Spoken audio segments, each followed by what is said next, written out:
Once you've got the basics of what does the pipeline look like, then we're going down into, well, what is our target sector? How does our pipeline align to the target sector? What's our sales velocity look like? Where is our revenue coming from? Is it from new? Is it from expansion? Is it from renewal? Did you know that your salespeople are spending X amount of their time on renewals? As a strategy, is that where you as a sales function in an organization want your salespeople to be focused? If it is, then great. But if it's not, I've just given you the information to support either continuing as is or making a change, again, based on trustworthy, reliable data. It all comes back to all the hooks are on that one, having confidence in the data.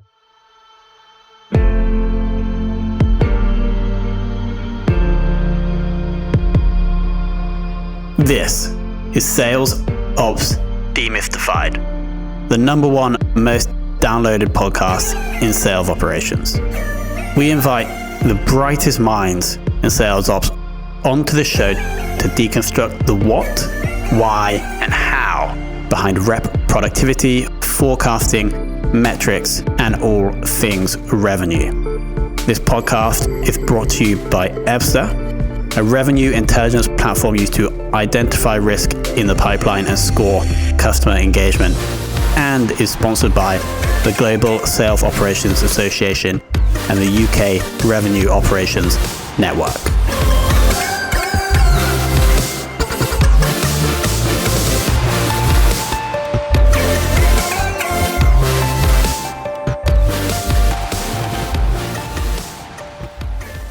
Hello and welcome to another very special episode of the Sales Ops Demystified podcast. Today we're joined by Neil Thomson, who's the Global Director of Sales Operations of Corporate Solutions at JLL. Neil, welcome to the show. Thank you very much for having me. Absolute pleasure. I would love to first jump into the relatively recent move. So we have some guests on that have like 24 years experience in sales ops. You, I think, are slightly newer to the field. So this is going to be a really good perspective on like jumping in the last 1 or 2 years. But you moved, I believe, from a sales manager into the sales ops role like 2 years ago? Correct, yeah.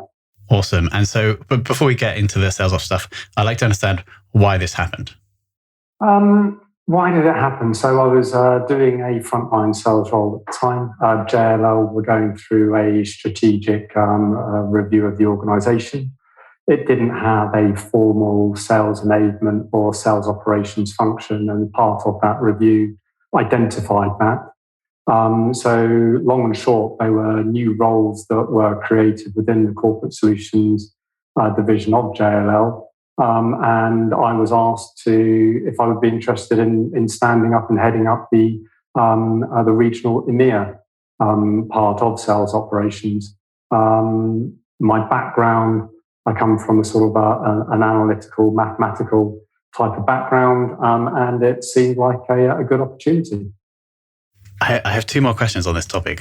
First, so did you say that JL in the corporate solutions or in the whole of JLL didn't have a sales ops function before you created Just in the corporate solutions component. So our two main streams are corporate solutions and markets. I can't attest to whether markets have got a mature, established, all singing, all dancing sales ops. But I think with most firms, sales ops is conducted in some form, some shape, some manner off the side of people's desks, but it doesn't or didn't have that focused attention on it, which I think is what, certainly in the more mature organizations and more mature sales functions need to help take those sales functions onto the next level. And how many reps were there in corporate solutions before or at the point in which you decided to create the sales ops function? So within JLL, within the area that I work, so I'm drawing a distinction between there are many salespeople in the organisation and then the sales organisation within which I work. In EMEA, I would guess there was around, let's go for between 15 to 20. And there would have been around, that came under the EMEA Sales Ops banner, around 4 to 5, probably 4 FTEs supporting that complement. Awesome. And then did you volunteer, or did someone come to you and ask you to be the first sales ops person? Somebody came to me and asked me to be the first sales ops person in EMEA. There was, I think that was late 18, early 19. I think the States were a few months ahead of us in setting up that capability. It pretty much was that sort of timescale. Awesome. And why do you think they came to you? I guess you may have already answered this previously when you were saying about your analytical background. Yes, on that. The gentleman that I was working for at the time, I've got a history of working for him for many, many years throughout other organisations. So he was well aware of my background. One thing that I love about JLL is that they do promote from within. They do encourage retention. And so my boss, the regional head of sales, said, look, Neil, this position is coming on board. I know you, I know your background. I think it's something you'd be great at. Would you be interested? And the rest is history, as they say. And it may be off topic, but I love it when I see people moving around their careers with other people, like someone, let's say the boss gets a new job and then he brings people with him because he trusts and likes them. That person who recommended you for this, is he like a VP of sales? What's his role? And which company did you come from before? I think anybody can do a quick Google and LinkedIn. So the gentleman in question is Ardell Bunt. So he's a regional head of sales for corporate solutions in JLO at the moment. We worked together moons ago for Barclays Capital. He was the head of the regional head of real estate there. I was his COO or chief of staff in that position. We parted ways amicably. I wanted to go off and do my own thing. He stayed on, did his own thing, and several years later, joined back up again. And it's that, there's an element, I think the saying is people don't work for companies, they work for individuals. Your boss can make or break your experience at an organization. JLL is a fantastic organization. And the opportunity to come and work for Ardell, I didn't know JLL was fantastic at the time, but with 4 and a bit years under my belt, having spent 20 years in the investment banking industry, to this day, I still go, the people there, that's so great. It's really good. So I'm in that fortunate position of working for a key stakeholder. He's not my boss anymore. Working for a key stakeholder that I know and have got a good relationship with, in addition to working for a really good company. Who would you say that your other key stakeholders are? I took on the regional role, and then late 19, early 20, I was asked to step up and do the global role. So my stakeholders now are those regional heads of sales and the chief revenue officer, but also more so now, finance is becoming increasingly prominent in my activities and the department that I want to build up more relationships with.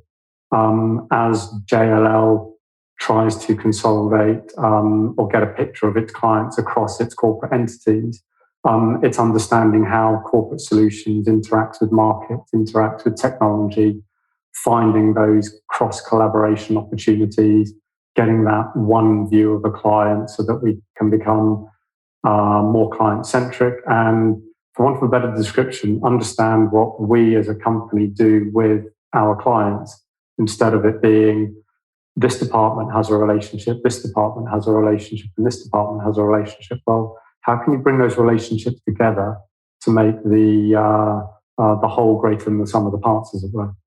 And also find opportunities for up or cross sales, maybe. 100%. Yeah. The holistic view of the client. I think that could be a good episode title. I would like to focus in a bit more on JLL. It would be great to understand just the amount of reps you're currently working with in corporate solutions, and then also your tech stack, if possible.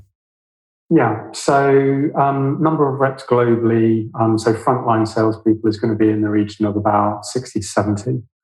And a question you commonly ask is, well, what is the sales ops complement to support that? So I manage a team of 8 individuals, and they're spread out globally. India, Poland, America, and the UK. So it kind of fits that almost one sales rep for every 10 salesperson that you have. In terms of our tech stack, we're currently migrating from one CRM. We're currently migrating from Microsoft Dynamics to Salesforce. So we as Sales Ops are leading that migration. And it's going as well as most software migrations are going. You expect some problems and issues to come up and some bumps in the road, which you make provision for, but it's the unexpected unknowns that give you the real sort of head scratching moments. I actually can't fathom. I've never done a big migration like that, but I can understand from other software development application projects that I understand the not the frustration, but the challenges. Let's say. Next up, since you obviously that's a big part of your team's time at the moment, I reckon. But are there any other big projects that you have either completed in 2021 or are working on now? Yeah. So the first thing that we focused on was building the trust and confidence and reliability in the data. At the end of the day, I see Sales Ops as that function that is enabling those sales leaders to make data-driven decisions. So if you haven't got any confidence in the data, you can either pack up and go home, or that needs to be your starting point. So that's what we focused on. We focused on that heavily, 19 into 20. Now we've got the standard reporting. We know with confidence and reliability, what have we won? What have we lost? What's in our pipeline? We've got consistency over sales stages. We've got a structured, consistent methodology that is globally applied. So when we're doing multi-regional opportunities, or indeed working with other sales teams still within CS, one person's prospect is another person's prospect. We're not cross wires. So we're at that stage now where our monthly sales reports are trustworthy. Okay, they're now automated. Key stakeholders are not questioning the data quality. They're now consuming what's being put in front of them. That's kind of, ticking the box number one. Now, which is the really exciting stuff that I'm looking to get into, is, as I say to my team, I'm looking for you guys to be creative with numbers. I'm looking for you guys to tell the story. I'm looking for you guys to, it's that did you know to the sales leaders. So we are developing and maturing sales ops function. Did you know that X% of your time is spent chasing Y% of your revenue? Did you know that your strategic goals in these sectors are not aligned to your pipeline, or they are, as the case, or they are, as the case may be? So there's that. Once you've got the basics of what does the pipeline look like, then we're going down into, well, what is our target sector? How does our pipeline align to the target sector? What's our sales velocity look like? What are where is our revenue coming from? Is it from new? Is it from expansion? Is it from renewal? Did you know that your salespeople are spending X amount of their time on renewals? As a strategy, is that where you as a sales function in an organization want your salespeople to be focused? If it is, then great. But if it's not, I've just given you the information to support either continuing as is or making a change, again, based on trustworthy, reliable data. It all comes back to all the hooks are on that one, having confidence in the data. This totally makes sense, because it's almost like elevating the sales ops function from just not a button pushing organization, but just like the routine stuff, to actually being like the most valuable person in the sales forecasting meeting. Question though, as you mentioned, you're encouraging your team to start telling the story with data. Is this just a cultural thing within the team, or is there any other process or tool that you could put in place to help your team do this more effectively? Or have you thought about that yet? Yeah, so I think it comes down to the individuals. It is a skill, it is an art, and you've got to have that. Well, I believe you don't have to, but I believe you've got to have that genuine curiosity in the data. I asked one of my team. It wasn't as simple as, but it was along the lines of, I've had a thought. What portion of our pipeline or wins is down to multi-regional opportunities as opposed to regional opportunities? So, my team member has taken that away and he's come back and he's answered the question, and he's broken it down by division, and he's broken it down by new expansion renewal, and he's broken it down by industry sector. So, I kind of articulate it as we're on a destination, we're on a journey, We don't necessarily know the destination, and we're going to take a few turns, we're going to hit a few cul-de-sacs, we're going to do some investigation that's not going to tell us anything interesting. So a big thing that I have is, so what? Just because you can tell me that pigs drive Ferraris on a Friday, what do you expect me to do with that? Where is the value in it? What change can we effect as a result of that? Now, if you're going to tell me that,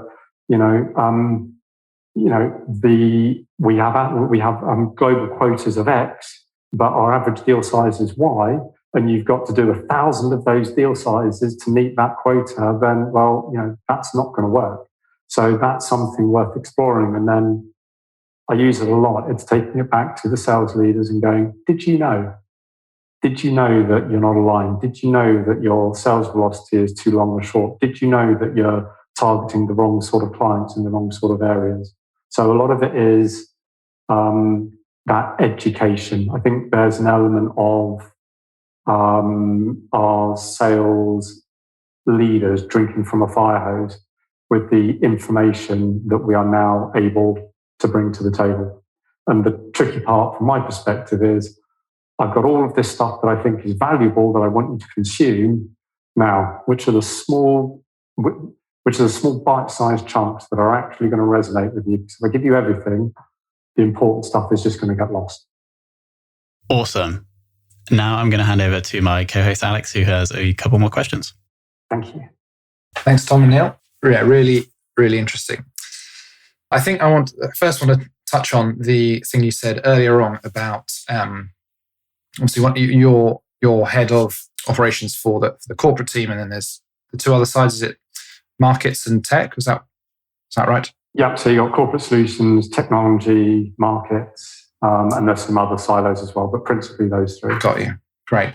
And then you said how are you going to bring relationships together from the different departments and essentially focus on that seamless customer experience, so that it's not now I have my corporate solutions rep calling me up and any suggestions and tips, anything you found really helpful as you tried to sort that out?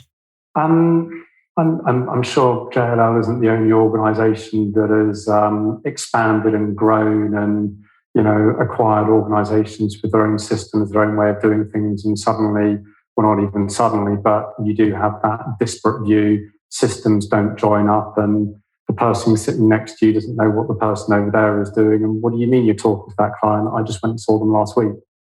And not it all, but technology has a very, very large part to play in that.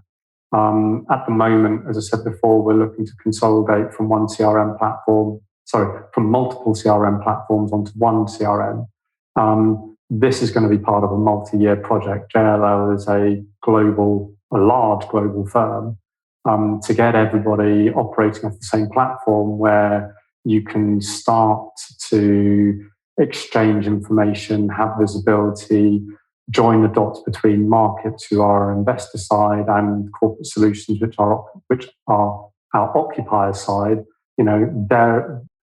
There are opportunities between the two, but if we don't know who they're speaking to, then how do we identify that? So, in the first instance, being able to have all that data in one place so you can start to connect the dots is the first step on that journey. And as sales operations, I want to do did you know that this group did X amount of business with them over there, and we don't provide these services that we might benefit from? Here's a contact that you might want to go and speak to. Yeah, fantastic. We've done a lot of things actually using Ebster to help people really understand their relationships with not just different people in the business, but you said different departments within your business, so that you can really have that unified function. It's definitely something near and dear to my heart, and not just. It's really interesting because I've done it more almost in a sales to sort of CS, especially in marketing, sort of that flow across the go-to-market teams, not necessarily so much in the department sense, although a bit of that too. So just interesting to hear your perspective there, and I can absolutely see that one CRM have all the data in the same format, so that you know what everyone's looking at. Be a really helpful step, and yes, obviously a big project as you alluded to with the migration. I did want to ask a bit about that. How much longer do you think you've got to go with your migration? How's that going? I think the thing that stood out for me is the volume of people that are involved behind the scenes. It just blows me away. I've got an extremely capable lady in the States leading the change management side of things. And I'll be honest with you, I underestimated the scope, the time and the effort and the importance of the change management side. It's massive and a critical component of that. Regarding the migration, the team are working tirelessly on, first of all, the data mapping, the rules. We're in mock run 3 of 4, migrating from target system to source system, heavily into the UAT. We've got a go live not too many weeks away. And things are, look, there are known knowns and unknowns out there as well, and we're just working through them at the moment. But the team have been absolutely fantastic in their dedication and commitment to it. So looking forward to the output, but also being realistic that we will go live with Salesforce, and through no fault of anybody, there will be expected teething problems. And I think the first thing is acknowledging that you're not going to get it perfect. Nobody gets it perfect. It just doesn't happen. And making sure that we put all the necessary checks and balances to minimize any noise, to make sure that user or customer experience is as best as it can be. Yeah, no, brilliant. That sounds very exciting, and such a big process. It sounds like you're going pretty impressive speed, and all the best as you get close to that go live. And thank you. But it sounds like indeed you're heading it up well, and you've got the team running it well. So sounds like it's all very positive. And as you said, always going to be some problems, but you work through them as you go. The other thing that really, a number of things stood out, but another thing that was also, I loved your thought about, or the way you described being, wanting creativity in your team and the importance of telling the story, both the did you know and then also the so what, what's the implication. And I think it's a fantastically important skill. It's one that probably we don't educate for very well in the school system, because it's all so optimized to grades, and therefore problem solving and creativity has been something crushed out. And so I imagine it's probably almost a universal problem. Like there's lots of people who are good at maths, right? Or good at, and good at numbers and data in a sense. But the real value is indeed, as you said, it's telling the story and distilling it down so that you're drinking the champagne rather than the sort of the polluted water from the fire hose. Have you got any tips on how you've been sort of building that in your team or hiring for it, either way? I think I'll take the first one, how I'm building it within my team. It's challenging them, but constructively challenging them. So, for instance, today, one of my team put some data in front of me, and I'm like, that's great. You presented me the data, but add your commentary, add your thoughts. What are your takeaways? What can you bring to the table? So that's as point number one. And the second thing is, I will routinely say, guys, this is great work, but so what? What do you expect our sales leaders to do it? I mean, everybody's got a little bit of a geek inside of them, and I confess to that as well. I love the data, I love the thought process, I love the analytic behind it, but what's the elevator pitch? Not everybody is passionate about the numbers. Okay, you've got to find something that resonates with your audience. Okay, your audience are typically looking to sell bigger, better, faster, and more efficiently. So if you can, if you can present that to them, I can increase your revenue by X. I can increase your efficiency by Y. Then I think that is what is going to get you a voice at the table. I often use the analogy that we're like gold diggers. We will sift through mountains and mountains of dirt, and in this example, the dirt is the data. And just to find that one golden nugget is where the value is at. So, I've been there myself. Guys, girls, go and play with the data. Go down those cul-de-sacs. Come back and tell me that, I thought about this and it didn't work. It's like, great, you've shown that curiosity.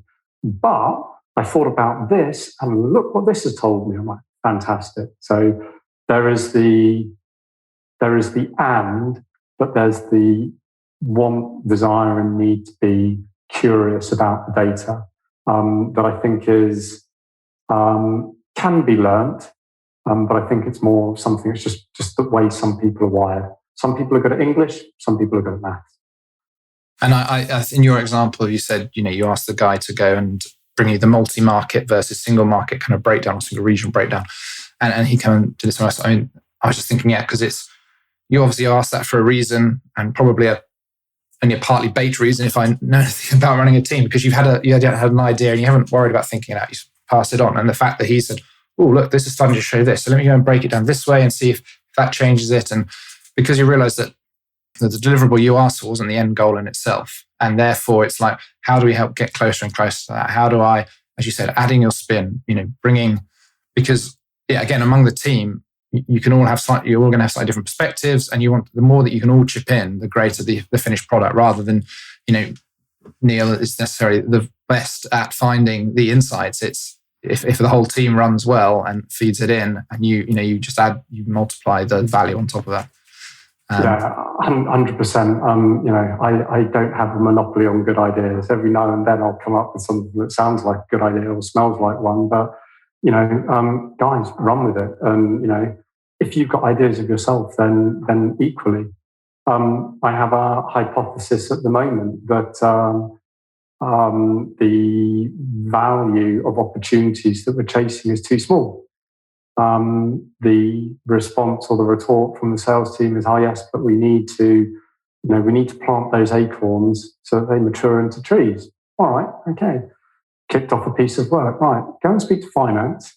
Find out whether the acorns that were planted in 18 and 19 are they saplings that are showing good health, or have they just stayed as acorns? Because I would, and it's got to be a hypothesis. You've got to let you've got to let the facts come to light. It would be great if I went back to the sales team and went, "You know what? I had a hypothesis that you were pitching too small. I've spoken to finance, and actually, you need to do more of those small opportunities, or not, as the case may be." Yeah, absolutely. I think there's a glamour to big deals as well, and they often are longer and slower. And it's really, as you said, listening to the data, not going with what's going to look good, sound good, not being, as you said, not being afraid to be wrong. All of those things are super valuable. And we've often talked about on the show about the sales team being the customers of the sales ops role, and that that they know that if you come to them and say, "Oh, I didn't think what you said was right, and I went and looked at the data and you were right. I'm sorry, I really." And as you said, let me feed back a little extra bit of gold with it, and then we add some value as well. And that's a really good way, and sets up a really good working relationship. So yeah, would love to be able to be doing more of that. So thank you, it's been really helpful. No problem. All right, thank you so much, Neil.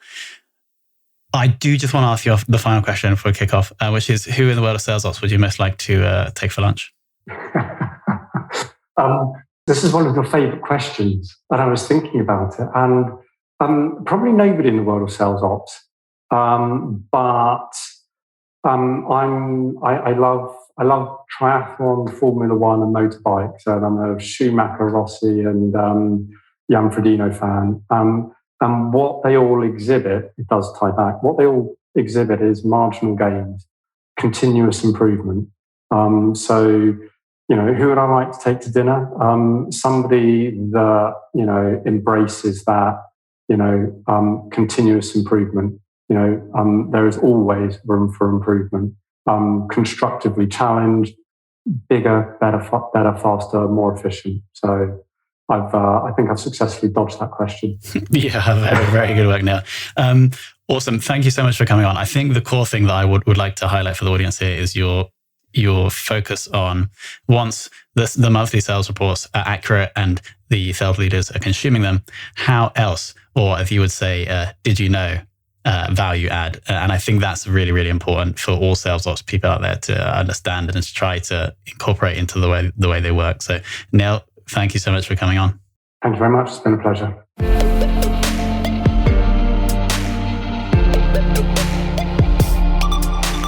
Thank you for listening to this episode of the Sales Ops Demystified podcast. If you are listening on a podcast listening application, then please subscribe, rate, and review. And if you have any questions about the show, if you know a guest, or if you have any questions about sales operations, just hit me up at tomhunt@ebster.com. That's tomhunt@ebster.com.